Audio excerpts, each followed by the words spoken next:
Aleph, Perek Zion, September 29th, Monday, with Rabbi Yehuda Miller. Okay. So a couple of just important things. Okay, so today's shiur is going to be today's shiur is a little more complicated than typical. So definitely, I advise you to follow through on the chart because it's very complicated in the sense that there's a lot going on over here, and the way Rashi learns is one hope shot, especially in the beginning, and the way Pashup shot is like the Radak is not like that. So we'll just get through it, and this Perek is the last hot Perek. After today's Perek, it's going to get much easier. So Perek Vav we had was about building the Beis HaMikdash for Shlomo. Perek Zion is about Shlomo building his house, and then more about the complex of the Baspira. Right, he's building his house, and then it's also about Shlomo building the complex. We'll see how he builds like the Paspira's house. He builds the place for his throne, different things that he's going to build. And okay, let's get started. So as Beisai, but again, after this Perek, it gets much easier. So let's get started, and we got it. So, all right, Pasuk Perek Zion Pasuk. As Beisai Bana Shlomo. So now Shlomo builds his house. Shalish Esher Shanim was 13 years. Vayichal and finished his house. So what does that mean? So Rashi says that the Beis HaMikdash took 7 years. But his house took longer because Beis HaMikdash he was excited and wanted to do it in a rush. And this was a shvach for Shlomo that he built his house slower than the Beis HaMikdash. Okay. Pasuk Bayis. Vayiven as base Yar Levanon. He built the house, the Yar Levanon. The Taich means the Forest of Lebanon. What does that mean? We'll see in a second. And this house he built in Meya Amma Arkai. Chamishan Amma Rochbai, or Shoisha Amma Kamasa. Again, so it was 100 by 50, and the height was 30 Ammas high, like the height of the Heichel. Okay. And Al Arba Ture Amudei Rozim.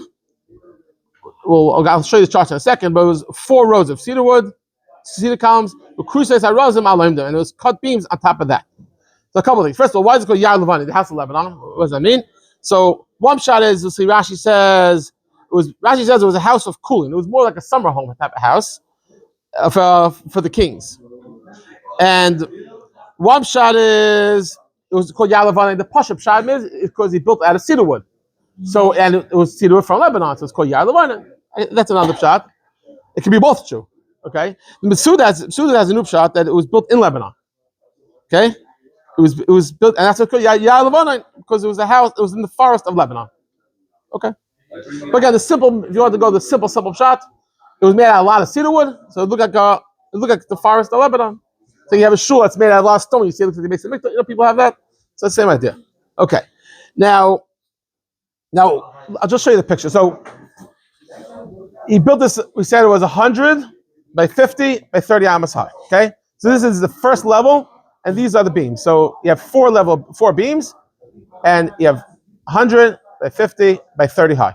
Okay, this is the first floor.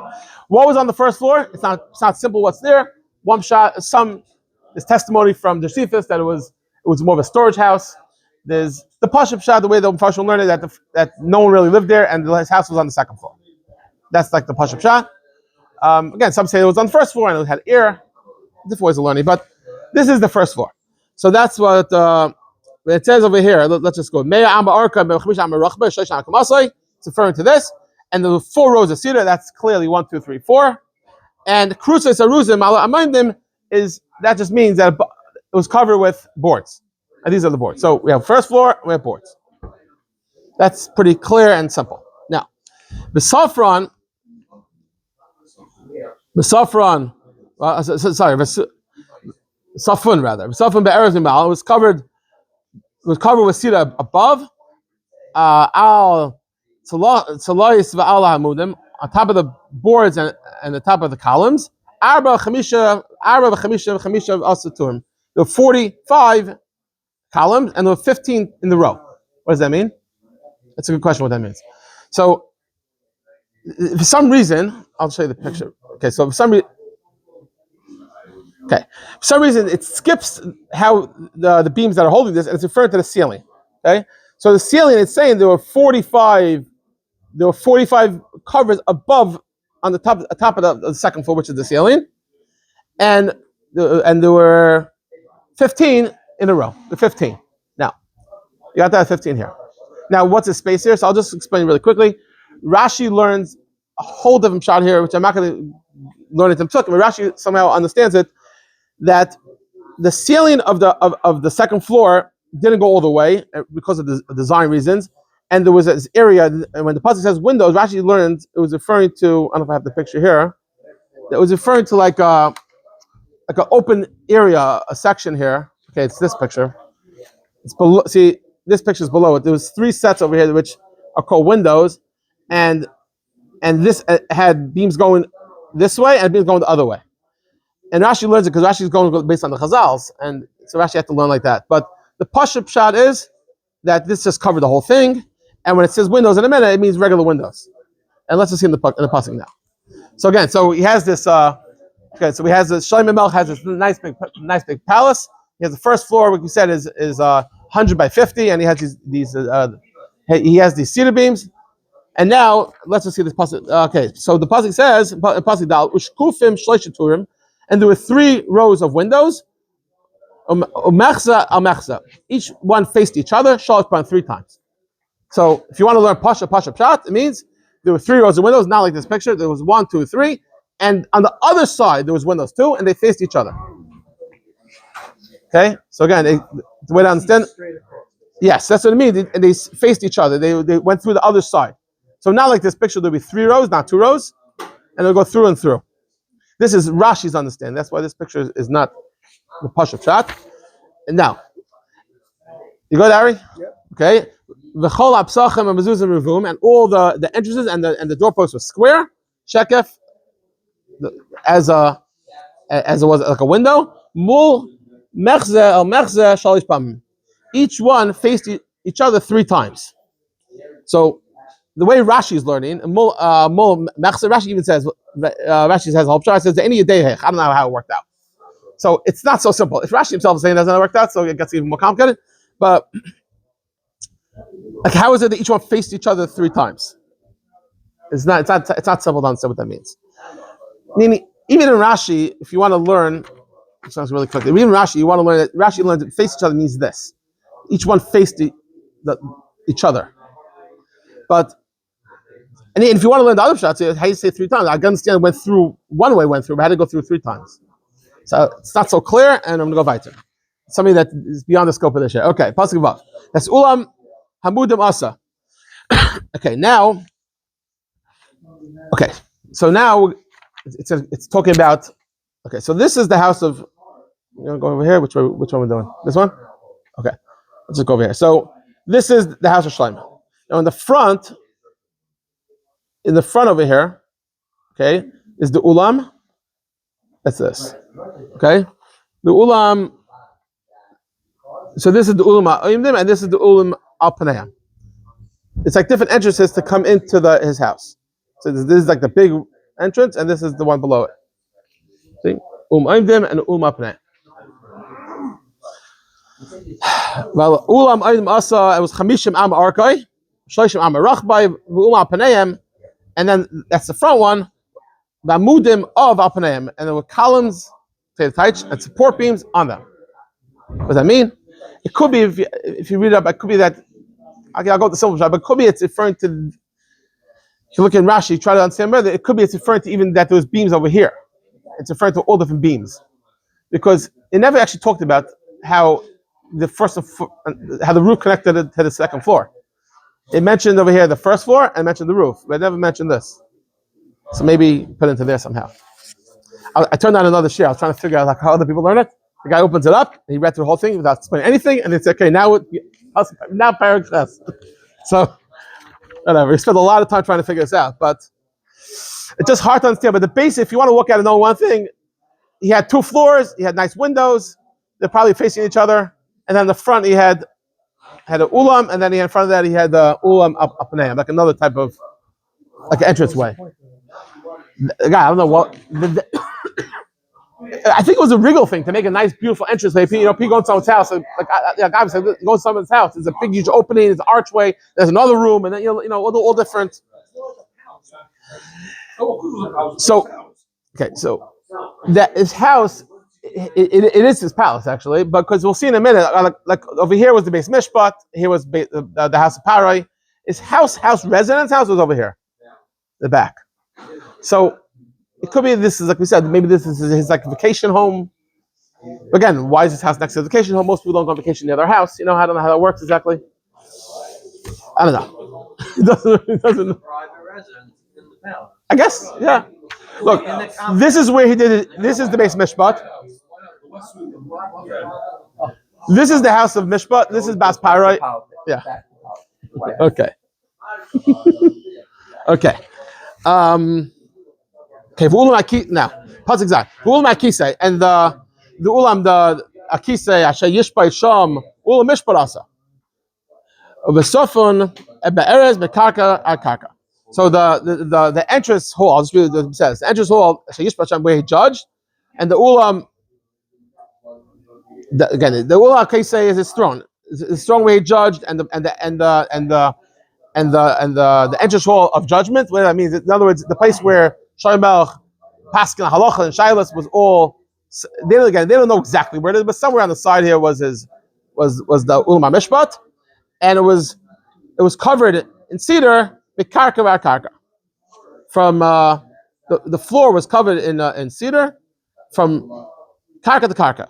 Rashi says, I think it's Rashi says, it means from one foundation. Rashi. In other words, from the base of one to the other, the whole thing was covered wall to wall. In other words, with cedar. Now, this house where he lived, look, his personal residence he lived, was chatzah acheres. There's another chatzah, so that's why he's showing one chatzah is here. There's a separate chatzah in the back. Base ulam from within the entrance hall. So that's really the next thing. And with that, it's the same idea. He built Bayis Yasel Bas Parai, Shalachach Shleimak Ulam Hazeh.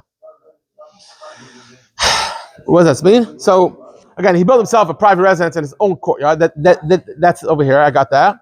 And then it says the same thing. He built for Bas Parai over here. He seems within the same courtyard of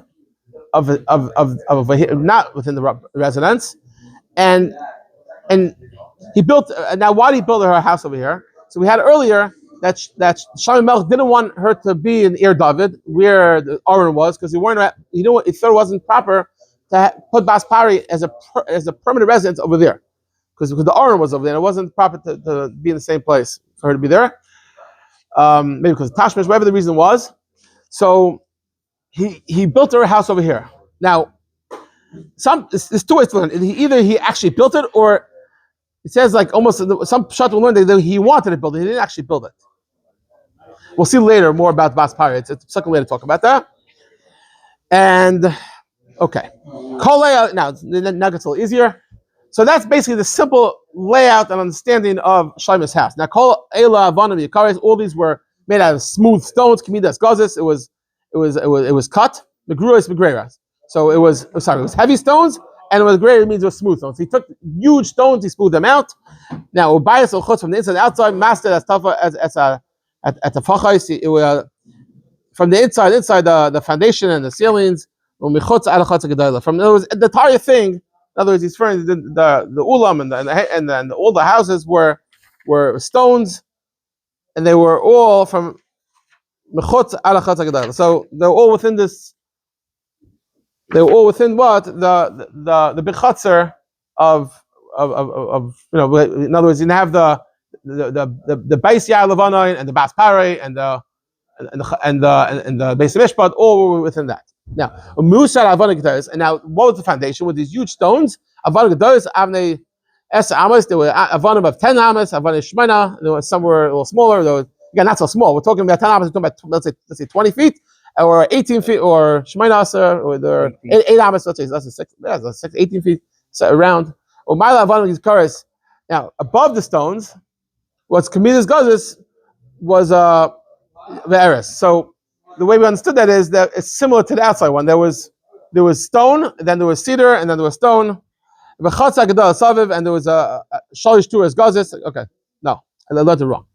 There's two ways to learn this, but I'm going to Masuda. Masuda says the Ares is referring to the roof of the houses were made out of cedar. That's the Ares here. So again, the pasuk Gidal. For my love, Adam Yikarais, Kamidas Gazis, Va'ares. So again, it was the stones, and then the Ares was on the ceiling. That's the way the Masud learns, like I said. And the Chatzak Dal Sav, Shali's Turim Gazis, and the Chatzak going around it was 3 rows of cut stone with 2 recurs of Avanim, and then there was a row of cedar. And then the Chatzar, Beis Hashem, Panimas, Ulam Abayis. It was like same way they had like we have at the Beis HaMikdash. It was the same idea with 3 rows of stone, and then there was cedar. And the question is if it went up again. Some Mefarshim learned that that's all it was, and some Mefarshim say no, it kept on going up and up until the proper height. Now, then we can stop here maybe, or we can just talk for, let's go for like 2 more minutes. Let's just quickly just bring you into the next thing. Basically, that's the complicated part. The next part is a little more complicated, but it's at least you can read into the pasuk a little easier. So there's a couple of things that he has. So besides Shlomo building the house, he also built interesting things. First thing he did was he built something called the Yachan and Vayas. Those are 2 pillars in the entrance to the Heichal. They were huge pillars out of copper. They were cast into the ground, which means he went to the pasuk says later. He went into the Jordan, the plains of the Jordan with the mud. It's very good mud. He dug a hole all the way in, and he poured it in. He casted the copper into the ground, and then he took it out. And then they cleaned it. They smoothed it out. Exactly. It was cast iron. It was cast copper. Yeah. So that's the way they built this Yachan Avayas, and there's these 2 pillars that were on the entrance to the Heichal. And then I'll just take quickly what else he's going to build. He's going to build something called the Yam Shel Shlomo. The Yam Shel Shlomo is, besides being a sefer, but it's also it's a huge mikvah, a massive mikvah that is tremendous. It was in the entranceway to the it was in the Azara, and it was under it with, I think it was 14 or 12 oxen that were like oh, it's very interesting just to see the picture. It's very cool. So this we'll go through them, but this is the picture of these for the Yachan and Vayaz, and now it's very intricate. We'll go through the psukim on it, and then it's by the entrance to Heichal. So I'll show you this. This is the Yam Shel Shlomo. So basically, he built this massive mikvah where people could go in, and on the way into the Beis HaMikdash. Resting on animals? Yeah, it was not. Yeah, it's cast. It was casted. Yes. Cast iron. And the last thing we're going to learn is the Mechayna. It was this huge. You use a carriage type of thing where you can wash your hands. It was really a sink. I'll show you the interesting how it was. It's also it was cast iron, and yeah, we'll get to it. But that's basically what we're going to learn in the next Perek. See, this is how it was before it was covered. But that's the next Perek. The Perek. So basically, there's 3 more things we'll do after Yontif, and then we'll finish Perek Zion, and then it gets very easy, back to the regular schedule. Anyways, have a wonderful Yontif. Machse b'tayva. Good commence your, and we'll resume the share after Sukkot. And yeah, all the best. I gotta go to the airport now.